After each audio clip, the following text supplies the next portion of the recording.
montré ce qu'était l'inspiration, comment elle permettait de reconnaître l'autorité de certains textes et comment ces textes se constituent en un canon clos.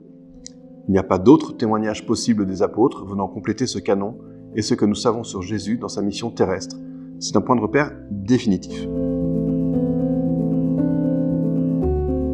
Rien n'interdit par d'autres moyens d'essayer de jeter une lumière personnelle sur ce que les textes ne disent pas. Cela peut être le travail d'historiens, même si leur nécessaire prudence les conduit plus à prendre de la distance qu'à ajouter des détails précis.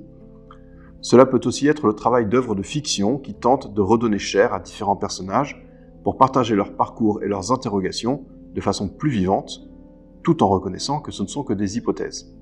On trouve de nombreux livres ou de nombreux films qui s'y sont employés.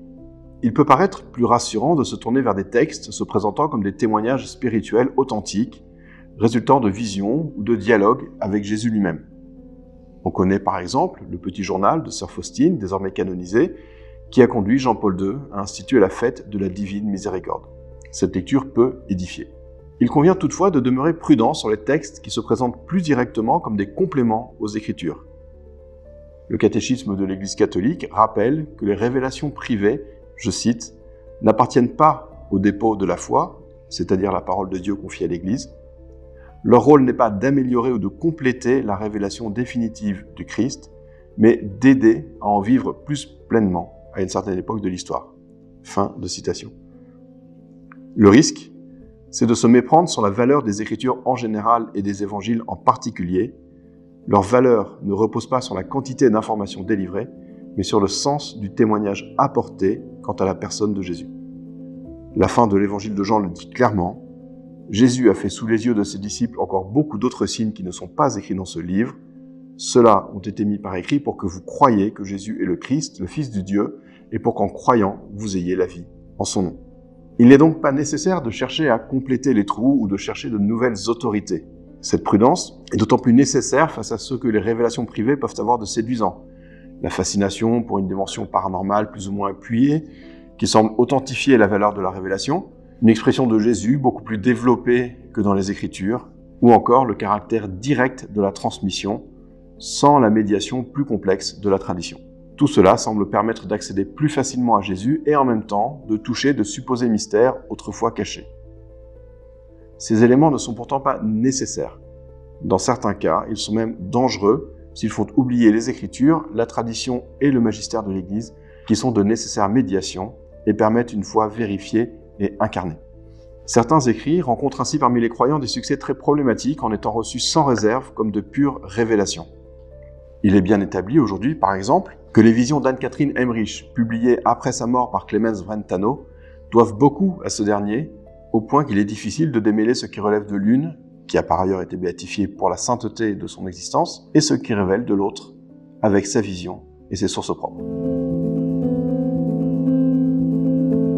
Les visions de Maria Valtorta, dans l'Évangile tel qu'il m'a été révélé, rencontrent un grand succès malgré leur mise à l'index en 1959 et des condamnations répétées à plusieurs reprises depuis, y compris par le cardinal Joseph Ratzinger en 1985, qui souhaitait, je cite, « neutraliser le dommage qu'une telle publication peut causer aux fidèles les plus crédules ». Fin de citation. Ce long texte se présente comme des visions de la vie de Jésus et des paroles dictées à Maria Valtorta. On comprend la curiosité et l'intérêt spirituel que représenterait le fait d'en savoir plus sur ces épisodes. Reste à savoir si ces visions et ces paroles attribuées à Jésus sont fiables. C'est ce qu'a examiné notamment le père Guillaume Chevalier dans 3 articles récents publiés dans Caritas, la revue de théologie de la communauté Saint-Martin. Il relève des erreurs doctrinales massives. Cela concerne la personne de Marie, en particulier quant à l'idée de sa préexistence, c'est-à-dire de l'existence éternelle de son âme avant qu'elle descende dans son corps. C'est une doctrine néoplatonicienne, écartée de longue date par l'Église, qui tendrait à faire de Marie pas moins qu'un autre verbe divin, et dans des termes qui empruntent à la doctrine d'un hérétique des 3e et 4e siècles, Arius, sur l'engendrement du verbe.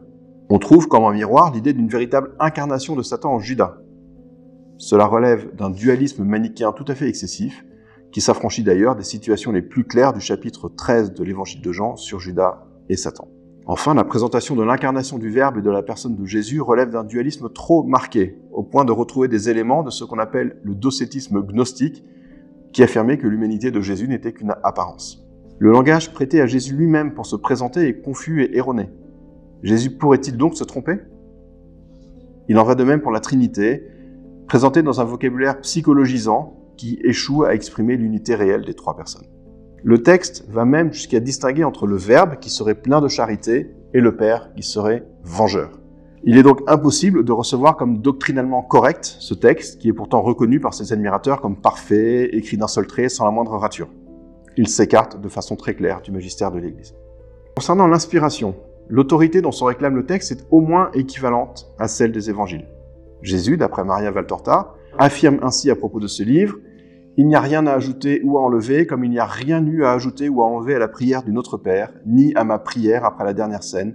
Toutes ces paroles sont un joyau divin et ne doivent pas être touchées. » Alors certes, Jésus est supposé avoir dit que le texte n'est pas à recevoir comme canonique, mais il ajoute bien que celui-ci est inspiré.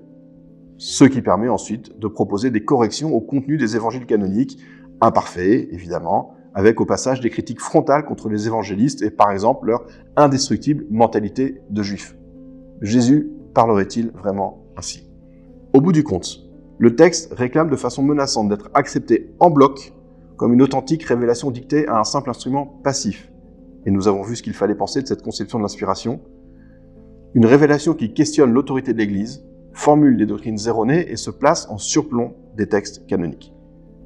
Il y a un risque certain de manipulation qui éloigne de l'Église au nom de la fidélité à une révélation supérieure. C'est un type de dérive récurrent dans l'histoire de l'Église et qu'on ne peut absolument pas prendre à la légère.